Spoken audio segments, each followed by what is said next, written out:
Assalamualaikum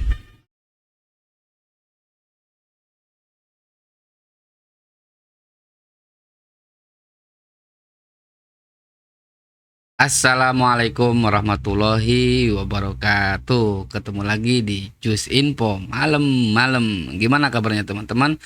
Ya, yang baru hadir, yang baru bergabung bersama Jus Info. Jus Info itu ya info seputar berita politik ekonomi Indonesia terkini tentunya ya. Bersama saya KS Patoni. Jus Info ya sekedar info teman-teman ya. Jangan baper pokoknya ya. Oke, hari ini atau kali ini malam ini kita punya berita yang cukup mewowkan gitu ya. Kata tetangga sebelah membagongkan sekali ini. Apa itu dia teman-teman? Nah ini beritanya. Menteri Investasi ungkap pelaku usaha mikro. Oh mikro. Ini judulnya kepotong guys. Menteri Investasi ungkap pelaku usaha minta ganti presiden. Oh masih kepotong. Minta ditunda ganti presiden 2024. What? Ditunda? Apa-apaan ini? Kita bacain dulu deh pokoknya. Aduh, suara saya udah habis ini saudara-saudara.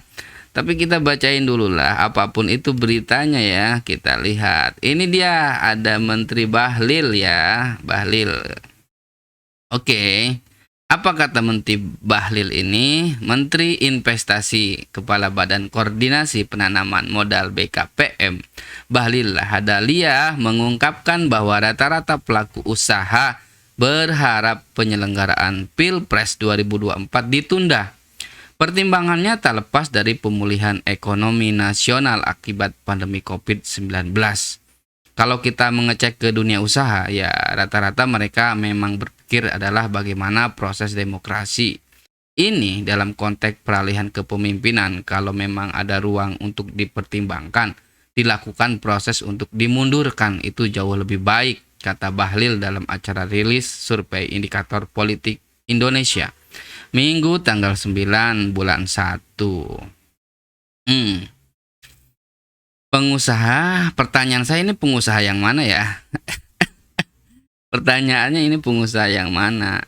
Kalau kita flashback ke belakang teman-teman, apakah signifikan pengaruh antara ekonomi dengan kontestasi politik? Saya kira apa ya? Untuk dunia usaha biasa-biasa aja. Ya, 2019 kemarin ya, walaupun kita lihat ada konstentasi, apa sih maksudnya? Konsten susah banget gua ngomongnya. Pokoknya ada penyelenggaraan Pilpres pada waktu itu, walaupun cukup panas ya, tapi di pasar saham itu biasa-biasa aja, nggak ada gejolak, nggak ada penurunan yang signifikan, nggak ada gitu. Jadi mungkin kaitannya, jadi pertanyaan saya tadi itu ya, ini pengusaha yang mana? Kenapa? Karena mereka ini baru selesai babak belur dengan persoalan kesehatan. Ini dunia usaha baru naik, baru mau naik tiba-tiba mau ditimpa lagi dengan persoalan politik. Jadi itu hasil diskusi saya sama mereka.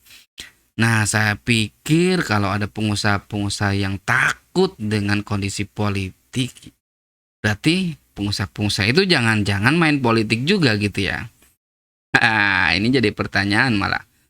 Oke, kita lanjutin. Bahlil menyebut langkah memajukan atau memundurkan waktu penyelenggaraan pemilu bukan sebuah hal yang haram.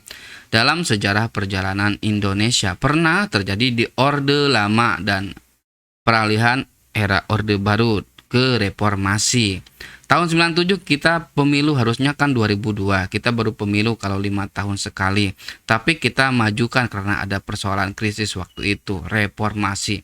Di Orde Lama juga begitu. Sekian lama kita tidak melakukan pemilu, kata Bahlil. Nah, kalau kasusnya kayak Orde Baru itu dimajukan, mungkin kita sepakat kali ya. Nah, kita dimajuin aja. Siapa tahu kepemimpinan yang baru ini bisa menyelesaikan masalah COVID. Begitu ya, bukan begitu teman-teman? Bahlil mengatakan bahwa Indonesia perlu menentukan apa yang akan difokuskan saat ini ke depan. Menurut dia, persoalan memulihkan ekonomi dan memilih kepemimpinan baru lewat pemilu adalah dua hal yang tak bisa dijalankan bersamaan jika ingin optimal. Bisa aja.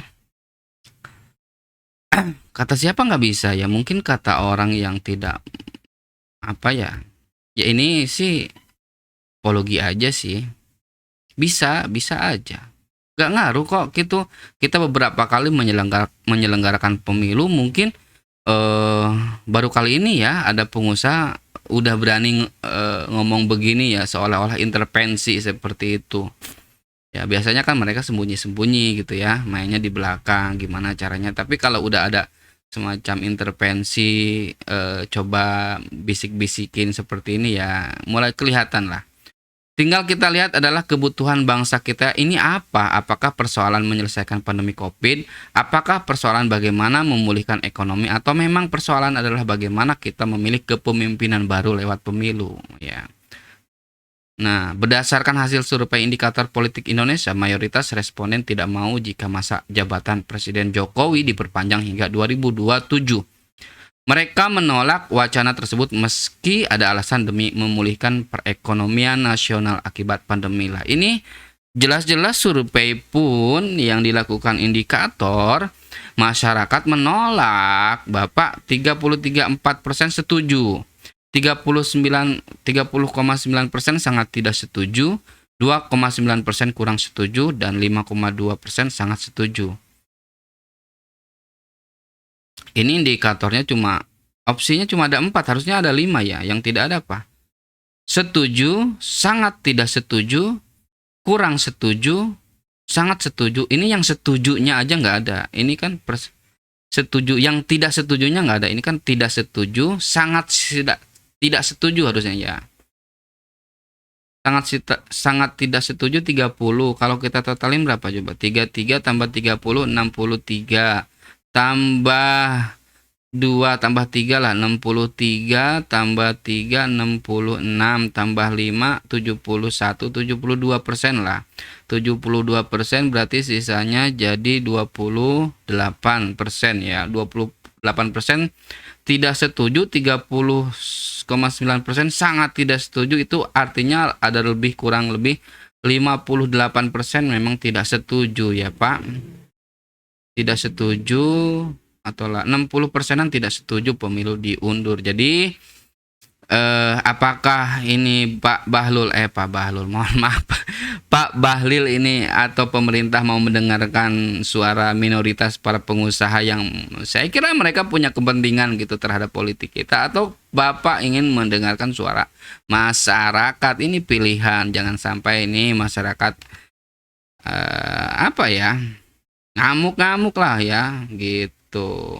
Oke, jadi segala sesuatunya tentunya harus dipertimbangkan dengan matang ya. Jangan ngambil kebijakan yang seenak udelnya. Oke, terima kasih. Pak Bahlil itu menteri apa sih tadi teh? Investasi ya. Ya ngapain ngurusin pemilu, kan ada KPU Pak. Oke, ya udah gitu aja teman-teman. Terima kasih atas atensinya ya yang udah bergabung ya. Tontonin terus Just Info. Kita hadir tiap hari lah ya. Kalau sempat kita malam, pagi, siang kita update terus berita terkini tentang berita politik ekonomi Indonesia. Oke, akhir kata saya ucapkan wassalamualaikum warahmatullahi wabarakatuh.